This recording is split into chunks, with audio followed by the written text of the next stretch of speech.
सास की पुरानी पसंद, सास और बहू की मजेदार कहानी। यह कहानी एक छोटे से गांव के एक घर की है, जहां दो पीढ़ियां एक साथ रहती थीं। घर में सास, बहू और उनका बच्चा अंश खुशी खुशी रहते थे। सास का नाम राधा था और बहू का नाम निशा। राधा जी उम्र में बड़ी और अनुभवी थीं, जबकि निशा जॉब करती हुई आजकल के जमाने की समझदार और आत्मनिर्भर लड़की थी। दोनों की नजरें बहुत अलग थीं, लेकिन रिश्ते में प्रेम और सामंजस्य था।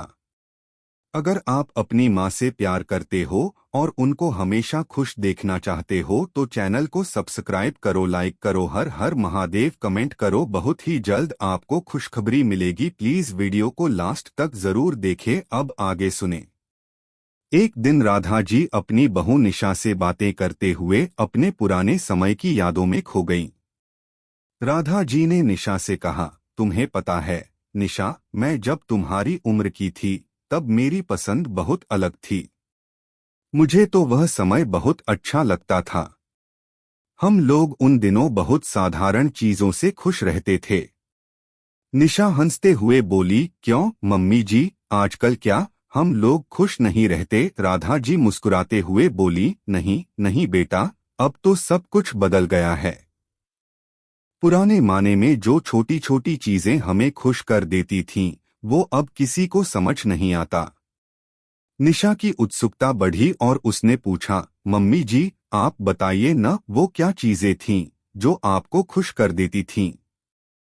राधा जी ने गहरी सांस ली और अपनी यादों में खो गईं। हमारे समय में परिवार के साथ वक्त बिताना सबसे बड़ी खुशी थी। एक छोटा सा घर और उसके आंगन में बच्चों का खेलना, हम सब मिलकर त्योहार मनाते थे। क्या खाने की चीजें, क्या कपड़े, हमने कभी उन्हें बहुत अहमियत नहीं दी। हमें तो बस एक दूसरे का साथ चाहिए था। निशा ने हंसते हुए कहा, मम्मी जी आप तो बिल्कुल सादी जिंदगी, हाई थिंकिंग वाली बातें कर रही हैं। आजकल की लड़कियां थोड़ा अलग तरीके से खुश रहती हैं।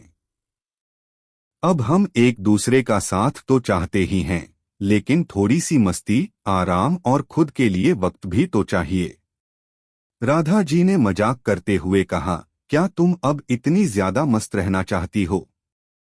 क्या तुम्हारी मस्ती में मेरी पुरानी पसंद का कोई स्थान नहीं है? निशा ने चहकते हुए कहा, मम्मी जी मैं आपकी पुरानी पसंद को चुनौती देती हूँ। राधा जी ने चौंकते हुए कहा, चुनौती? वह भी मेरी पसंद को? निशा ने मुस्कराते हुए कहा, हाँ बिल्कुल। मैं साबित कर सकती हूँ कि मैं आपकी पसंद से कहीं ज्यादा मजेदार और खुशहाल जिंदगी जी सकती हूँ। राधा जी ने आंखों में शरारत चमकाते हुए कहा, अच्छा तो फिर चलो मैं तुम्हें एक चुनौती देती हूँ। तुम 3 दिन तक मेरी तरह जी कर दिखाओ और फिर मुझे बताओ कि क्या तुम्हारी मस्ती बनी रहती है या नहीं। निशा ने उत्साहित होते हुए कहा, ठीक है मम्मी जी, चुनौती स्वीकार है। 3 दिन तक आपके पुराने जमाने वाली जिंदगी जीकर दिखाती हूँ। और इस तरह से एक मजेदार खेल शुरू हो गया। पहले दिन की चुनौती। निशा ने सुबह उठते ही राधा जी के पुराने तरीके से दिन की शुरुआत की। राधा जी के कहने पर निशा ने सुबह जल्दी उठकर घर के आंगन को झाड़ा और बर्तन साफ किए। फिर बगीचे में जाकर राधा जी के बताए अनुसार फूलों की देखभाल की। राधा जी ने उसे बताया था कि पुराने समय में बगीचों में घास काटने और पौधों से बात करने से एक अलग ही खुशी मिलती थी। निशा ने यह किया, लेकिन उसे बहुत अजीब सा लगा। फिर राधा जी ने उसे किचन में भी मदद करने के लिए बुला लिया। निशा ने चाय बनाई, फिर सास के साथ बैठकर खिचड़ी खाई, जो राधा जी को बहुत पसंद थी। निशा ने महसूस किया कि पुरानी चीजों में सच में कुछ अलग सा मजा था, लेकिन वह पूरा दिन घर के कामों में ही लगी रही। शाम होते होते निशा की थकान बढ़ने लगी, लेकिन राधा जी तो हंसते हुए उसे आराम करने का समय नहीं दे रही थीं। उन्हें लगता था कि दिन भर की मेहनत से इंसान को सही मायनों में संतोष मिलता है। निशा ने सोचा, क्या यही वह खुशी थी जो मम्मी जी महसूस करती थीं? दूसरे दिन की चुनौती।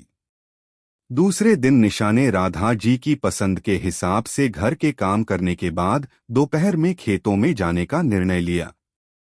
राधा जी ने उसे खेतों में काम करने के लिए बुलाया था। निशा ने सोचा, आज तो खेतों में ही काम करना पड़ेगा। उसने गहनों से खुद को हल्का किया और राधा जी के साथ खेतों में चली गई। खेतों में काम करते हुए निशा को महसूस हुआ कि मेहनत और जमीन से जुड़ाव सच में आत्मा को शांति देता है। फिर भी वह यह सोच रही थी कि क्या यह सब किसी के लिए खुशी का कारण बन सकता है। शाम को जब निशा थकी हारी घर वापस आई तो राधा जी ने उसे गले लगाकर कहा, देखा बेटा, क्या कहा था मैंने। यह सब करते हुए मन में संतोष मिलता है। तीसरे दिन की चुनौती।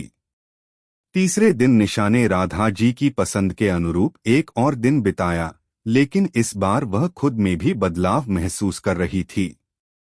उसे अब यह समझ में आ रहा था कि खुश रहने के लिए सच्ची संतुष्टि की आवश्यकता होती है, न कि हमेशा बाहरी सुख सुविधाओं की। राधा जी के साथ बिताए गए इन 3 दिनों ने निशा को यह सिखाया कि पुरानी पसंद में एक गहरी खुशी थी जो अब की ज़माने में खो गई थी। रात को जब राधा जी ने निशा से पूछा, तो क्या तुम्हारी मस्ती अब भी वही है? निशा ने मुस्कुराते हुए कहा, मम्मी जी, मैं मस्ती और खुशी को अब एक नई नज़र से देखती हूँ। आपकी पुरानी पसंद में बहुत कुछ था जो हम भूल गए हैं। आप सच में बहुत सही थीं। राधा जी ने निशा को गले लगा लिया और कहा, बिल्कुल बेटा, जिंदगी में संतोष और मेहनत का अपना स्वाद है, और अगर हमें सच्ची खुशी चाहिए तो हमें अपने मूल्यों को कभी नहीं भूलना चाहिए। यह कहानी सास और बहू के रिश्ते को और भी मजबूत करती है, जहां दोनों एक दूसरे से कुछ नया सीखते हैं। पुराने समय की यादें और पुराने तरीके कभी कभी नई पीढ़ी को भी कुछ खास सिखा जाते हैं। उपसंहार। यह कहानी एक सास और बहू के रिश्ते की मासूमियत और समझदारी को दर्शाती है। जहां एक तरफ सास अपने पुराने अनुभवों से बहू को जीवन के कुछ सरल सत्य सिखाती है, वहीं बहू उन अनुभवों को एक मजेदार चुनौती के रूप में अपनाती है। दोनों के बीच यह हंसी खुशी भरा संवाद यह बताता है कि रिश्ते में विश्वास और समझदारी होना सबसे महत्वपूर्ण है।